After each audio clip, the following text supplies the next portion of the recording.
This week in Jamaica Now. What do we want? Livable salary. When do we want it? Now. Teachers back at the bargaining table after a week of protests over wages.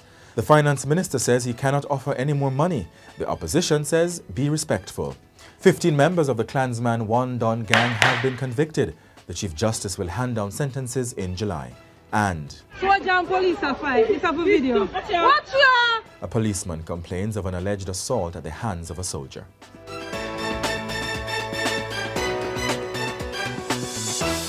I'm Jovan Johnson and this is Jamaica Now. Teachers returned to work on Friday after 4 days of protest to register their disagreement with the latest wage offer from the government. On Thursday, the Jamaica Teachers Association JTA urged its members to return to regular duties, a day after the union voted to reject the offer and called on members to take casual leave Thursday and Friday. Teachers have argued that they have not been treated well by the government. We, the teachers at New Forest High, stand together and we are saying no to the proposed offer that is on the table with regards to our salary. What do we want? Livable salary. When do we want it? Now. What do we want? Livable salary. When do we want it? Now. I fully understand the basis on which the teachers are doing their peaceful protest, and I would just want to indicate, and to signal to the government of Jamaica not to take this lightly. There's a wave of discontent across the country. I'm seeing two different sets of responses from our teachers. Almost all our teachers are trained graduates in the system. One response is for teachers just to leave the country and find a place where their services are better appreciated and where the remuneration is better. And then for those who don't intend to leave, they are obviously discontent and they are expressing that right across the country. It's important, that this matter be treated with a sense of urgency. I have a deep interest in it because I cannot find teachers to fill the positions that are being vacated. First, in my long tenure here at Manchester High School, I'm advertising for teachers in areas that we normally don't even need to advertise for, and yet we cannot find persons to fill the vacancies. Now, late Thursday, the Labour Ministry called an emergency conciliatory meeting between the Education Ministry and the JTA after the ministry reported what it called an apparent industrial action by the teachers. The government has proposed a guaranteed minimum increase for public sector workers of 20% over 3 years up to 2024. But teachers have been upset that most of their allowances have been collapsed into their taxable basic pay. They also have problems with their placement on scales which they say do not sufficiently recognize their experience and qualifications. Meanwhile, Finance Minister Dr. Nigel Clarke has signaled that the government has nothing more to offer teachers and that $12 billion is ready to be paid out to them by March 31. He says if the deadline is missed, the monies will be paid out over several years starting in 2024 because there's no space in the 2023 budget. In his opening of the 2023 budget debate on Tuesday, Dr. Clarke said public sector workers are benefiting from one of the biggest increases in decades. Madam Speaker, in previous settlements over the past decade between 2012-2013 and 21-22, public sector salaries have been adjusted by 0%, 0%, 0%, 4%, 4%, 5%, 2%, 4%, 5%, 4%. Madam Speaker, that totals 28% if you add it up on gross salaries. If you compound it, you get 31.6%. Madam Speaker, in this new compensation restructuring, the overwhelming majority of public officers have received or will be receiving adjustments in compensation over the implementation period, which exceed what they would have received across the last 10 years combined. And many in the first year will receive increases that are higher than the last 10 years combined. Let me be more definitive, Madam Speaker. Wages and salaries will increase by more in this public sector restructuring than it has increased in dollar terms over the previous decade. And I have the figures for you to see. Okay, Madam Speaker, the increase in this year alone is $102.7 billion. Last year, for the entire public service, it was 18.7 billion. And opposition spokesman on finance Julian Robinson says the government needs to be more respectful of workers who have not yet agreed to the revised compensation scheme. Some 60% of public sector workers have signed new wage deals. Even though you may have spoken to unions, I am telling you, I don't think every single union necessarily understood and necessarily was in a position to explain some of these changes properly to the workers. So you have workers now who are only finding out effectively what these changes mean to them. Many of them, they weren't aware. They're only finding out now. And they feel, Minister, that they are being pressured to meet this March 31 deadline. And they feel that if you bully them, they are going to stand up. They are going to say it's not fair. They are going to say, take the time and explain what these changes mean to me. So the issues are not solely around money. Yes, there are people who want more money, absolutely. But people want to be treated with a certain level of respect in how the process works. Now, as I said earlier, the finance minister opened the debate on the $1 trillion budget proposed for the 2023-2024 financial year that starts on April 1. He affirmed in the House of Representatives that the Jamaican economy has recovered from the COVID-19 pandemic. Madam Speaker, there are countries that will not recover to pre-COVID levels for 5 years. Some of them 10 years, Madam Speaker. While Jamaica today stands as a shining example to the world. Jamaica, Madam Speaker, is recognized internationally for music and sport and the vibrancy of our culture. Though we have many challenges, Madam Speaker, Jamaica is also becoming known and recognized globally for our collective achievement of the success of our economic reforms and our economic recovery. Not only, Madam Speaker, has output now surpassed pre-COVID levels, but the levels of unemployment are also lower today than the historic lows achieved immediately prior to the COVID-19 pandemic. Since we have been measuring unemployment, Madam Speaker, it has never been lower than the 6% achieved in April of 2022. And for the 6th consecutive fiscal year, Dr. Clarke says no new taxes will be imposed. He had other goodies as well. Dr. Clarke says more than 8,000 workers in public schools, such as cooks and guards, as well as garbage collection workers, will be moved from contract work to being permanent employees with benefits such as a pension. So, Madam Speaker, in the health sector, we have approximately 1,704 doctors, yet the establishment today only stands at 509. More than two-thirds are on evergreen, consistently renewable contracts. In the Ministry of Education, we have approximately 8,000 workers on contract. The Ministry of Local Government has several thousand more in municipalities. And there are several public bodies. There are public bodies, Madam Speaker, it may surprise you, where every single employee is on a short-term contract. Now, Madam Speaker, I must acknowledge, and sometimes it's dangerous to single out a person, but this is my personal experience, the President of the Jamaica Civil Service Association, Mr. O'Neill Grant, who has consistently raised this matter in a number of fora over several years. And at all such instances, I've given a commitment to address this issue. Madam Speaker, it is a big, big problem. The problem started more than 3 decades ago and has grown bigger every year. We did not start the problem, Madam Speaker, but this government will begin and advance the process to address this problem. Madam Speaker, in sharing the gains of economic reform and recovery, the government will regularize evergreen, consistently renewed contract workers, Madam Speaker, and move them into structured employment. The finance minister also announced that 200 electric buses will be bought over the next 3 years to boost the fleet of the Jamaica Urban Transit Company. Government is also to remove the General Consumption Tax, GCT, on the importation of live animals such as horses, goats, sheep and pigs.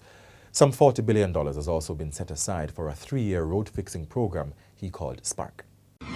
And the opposition spokesman on finance, Julian Robinson, responded to the proposed budget on Thursday. He agreed that the economy has recovered from COVID, but he says the budget does not address the daily struggles of many Jamaicans. We acknowledge that some of the initiatives announced by the minister on Tuesday are a step in the right direction. And we acknowledge that. And if there are things that we believe are in the country's interest, we're going to say so. So we acknowledge that. And many of those, quite frankly, some of them are things which were proposed by members on this side. And so we support things that move the country forward. But, Madam Speaker, what does the budget mean for the estimated 50% of households who are headed by women? How does the spending cater to them? What does it mean for those who make up our economy? For the people who get up and have to hustle every day?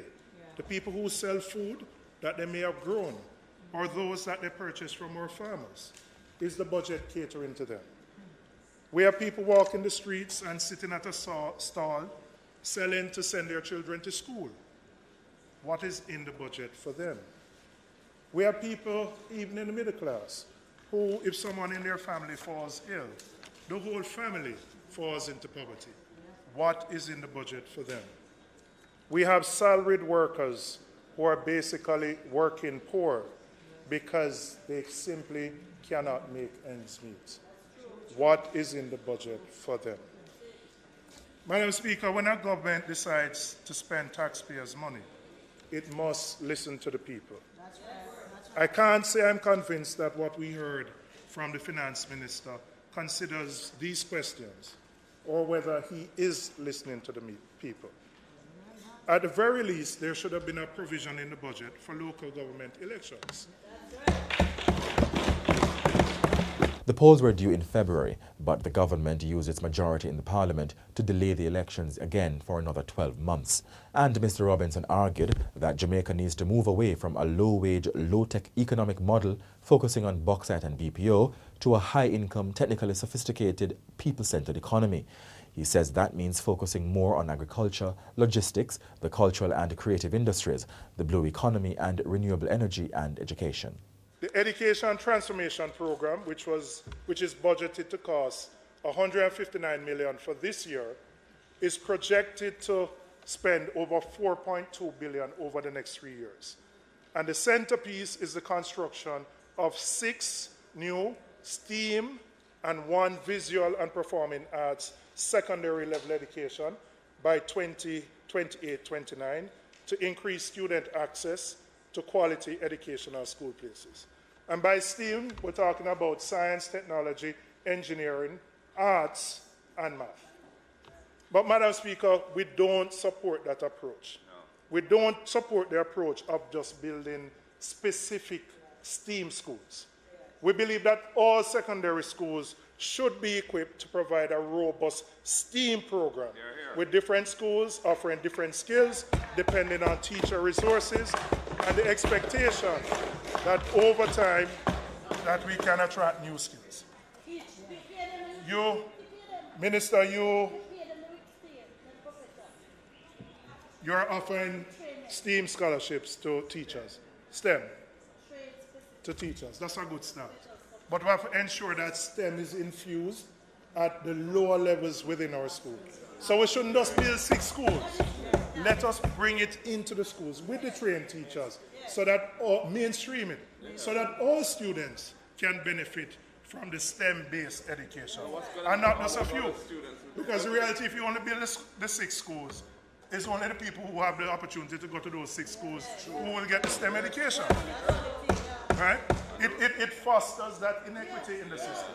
So we have to make it mainstream in our educational system. Most Jamaicans in the latest Don Anderson opinion poll have indicated that they do not believe the Andrew Holness administration deserves re-election when the next parliamentary polls take place.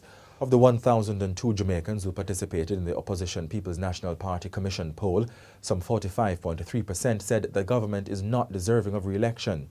29.9% said the government deserved a 3rd term, while 24.8% said they were not sure or did not know if the government should be returned to office. The poll was conducted among voting-age Jamaicans from all 14 parishes and has a margin of error of plus or minus 3%. One of the longest criminal trials in Jamaican history ended on Wednesday with the conviction of 15 members of the One-Don faction of the notorious Clansman gang based in Spanish Town, St. Catherine. The convicts, which include leader Andrew Bryan, will be sentenced by presiding judge and Chief Justice Bryan Sykes on July 3. Director of Public Prosecutions Paula Llewellyn has lauded the two ex-members turned state witnesses for putting Jamaica first by helping the state to put the criminals behind bars. One of the ex-gangsters provided secretly recorded conversations between himself and other members, which the judge used to rule that some of the defendants were gang members.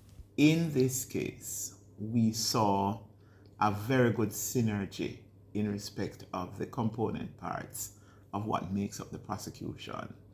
That is, the investigators and the prosecutors. There were many late nights in terms of talking, collaborating, reviewing material as between the prosecutors and the police task force. And not to mention, I have to mention the witnesses, because this was a case where the credibility of the Crown's case really rested on the two cooperating witnesses who had been former members of the gang. Now, Deputy Commissioner of Police Fitzbailey, who is in charge of crime and security, said that the conviction of the 15 members is a victory for the criminal justice system and law enforcement in Jamaica. Mr. Bryan was found guilty of being the leader and facilitating 7 murders by the gang. Most of the others were found guilty of being a gang member. The charge for leadership of a criminal organization attracts a maximum sentence of 30 years, while membership and facilitating each carry a maximum of 20 years. Now, 33 persons were hauled before the courts. 15 have been convicted. 17 were freed, including Jason Sittipus Brown, who the court heard was the deputy leader of the gang. The gang leader's brother, Kevon Green, was also freed. 1 was killed. The lone female pastor, Stephanie Cole Christie, and former Jamaica Defence Force soldier Jermaine Robinson were convicted. A member of the Jamaica Constabulary Force, JCF, has reportedly made a formal complaint of assault against a Jamaica Defence Force soldier following an altercation between them in Western Kingston on March 5. The incident occurred at a security checkpoint in the area and has sparked outrage among some JCF members. Soldier and police are fight. This is a video. Watch ya! According to an alleged account from the JDF, the policeman failed to stop at the checkpoint when instructed, was aggressive and hurled threats at the JDF members. Senior officers of the JCF and the JDF met on Monday, with both organizations separately asserting that their working relationship is good. Trained emergency medical technician Kamla Forbes-Thomas has lamented the absence of an ambulance as she tried desperately to resuscitate music producer and DJ Arif Cooper, who collapsed at a party he was working in St. Andrew on March 5. She said CPR was performed for 10 minutes before Mr. Cooper was placed into a panel van and transported to hospital, where the beloved 49-year-old Fame FM radio personality was pronounced dead. And that's it for this edition of Jamaica Now, your weekly review of the big news stories. Send us your comments at onlinefeedback@gleanerjm.com. Follow us on Twitter and Instagram at Jamaica Gleaner and on Facebook at Gleaner Jamaica. Like this video on our YouTube page, turn on the notification and subscribe today. I'm Jovan Johnson, and before we go, let's hear some more from teachers on why they took protest action this week.